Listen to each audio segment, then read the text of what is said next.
Simeon, Judah,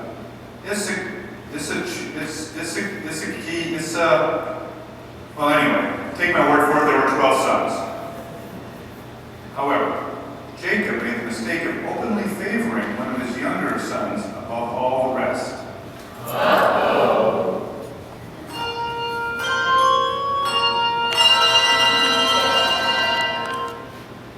Oh yes, Jacob loved Joseph more than the other boys.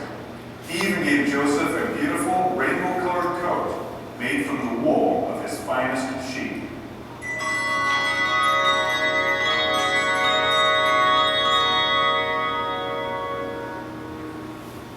When Joseph's brothers saw him wearing the new coat, they became jealous.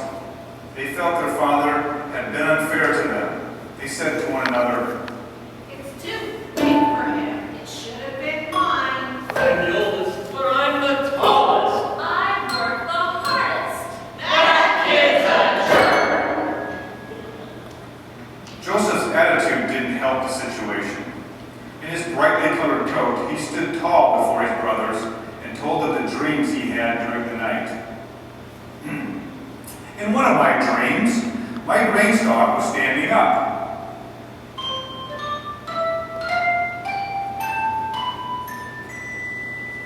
And your grain stalks were bowing down in front of mine.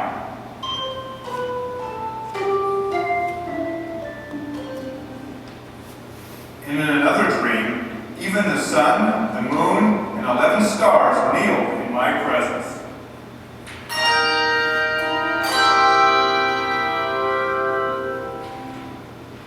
Well, this only made the brothers more jealous and angry. Stupid dreamer. He's too big for his britches. We need to get in with that pipsqueak. Let's beat him up. Let's pinch him. Let's punch him. I'm up. Let's rip up his silly coat. Let's kill him. But Reuben, the oldest, said, "Nah, let's just drop it into a pit and scare him over."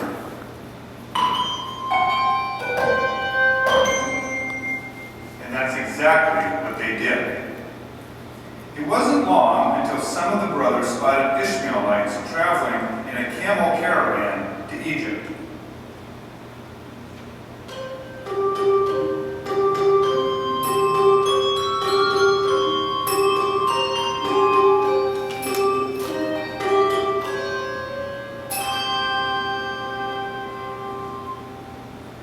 "Here's our chance," they said to one another. "Reuben isn't here to stop us. Let's sell our snooty brother to these people as a slave." Quick as a flash, the deal was done. However, just as the caravan left, Reuben returned. "Where is Joseph?" he asked. Then the brothers realized they still had a problem. True, they had gotten rid of their boastful brother, but now they had to explain it to their father Jacob. They panicked. What are we going to tell Dad? We can't tell him the truth. I know, let's tear up Joseph's coat. Yeah, smear it with animal's blood. And tell Father that Joseph was attacked by a wild animal. Good idea!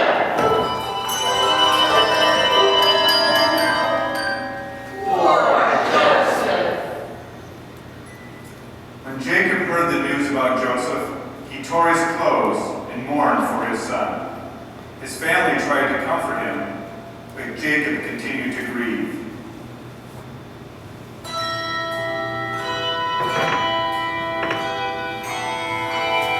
Isn't this a sad story?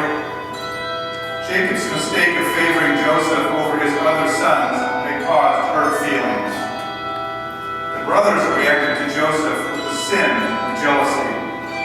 And Joseph was just a little too prideful of being his father's favorite son.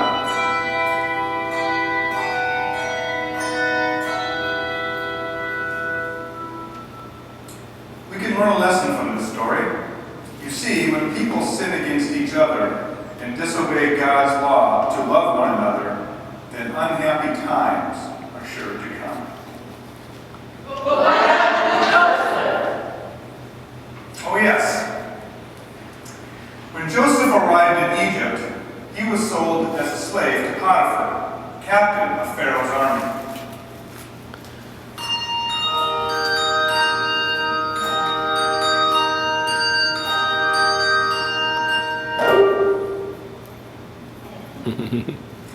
Joseph was all alone now, and his prideful spirit began to change.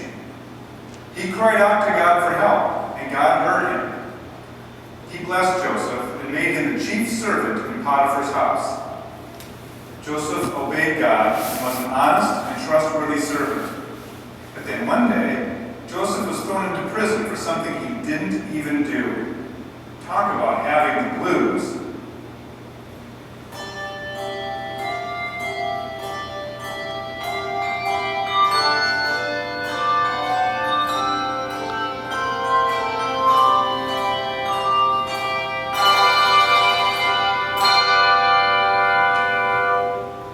Joseph had a choice to make.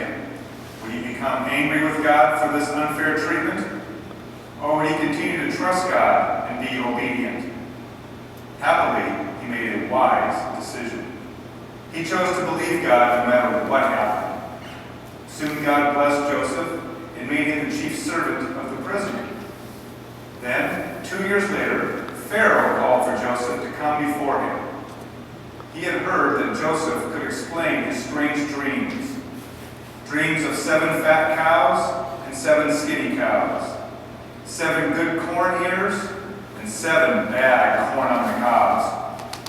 Joseph told Pharaoh that this meant that there would be 7 years of plenty for Egypt,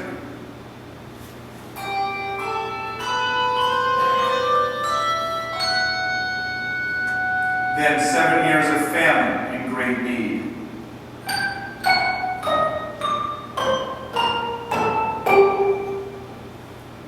Pharaoh was so impressed that he gave Joseph some fine gifts: a ring, a gold chain, beautiful clothes, and a chariot.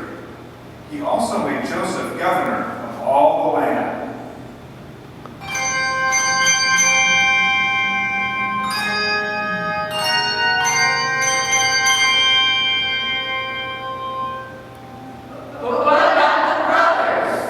Okay, the brothers.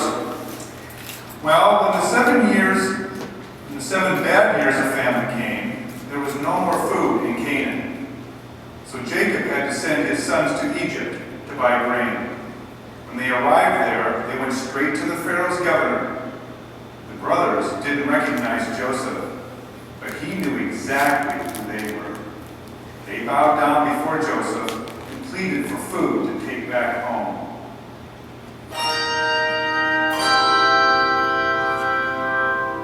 Of course, Joseph wanted to help, but first he had to see if they had repented of their jealousy and evil deeds. So he tested them. He pretended to accuse them of spying. He threatened to enslave Benjamin, the youngest. The brothers became very distressed. It's all our fault. We're being punished. Why did we do wrong with our brother Joseph? At last, Joseph began to weep, and he told his brothers who he was. Then they all started to cry and hugged each other. The brothers confessed how rotten they had been, and Joseph forgave them. The Pharaoh gave Joseph's family rich farmland in Egypt and all the food they needed to get through the famine. Now, they all lived together as a happy family. Everyone was so proud of Joseph.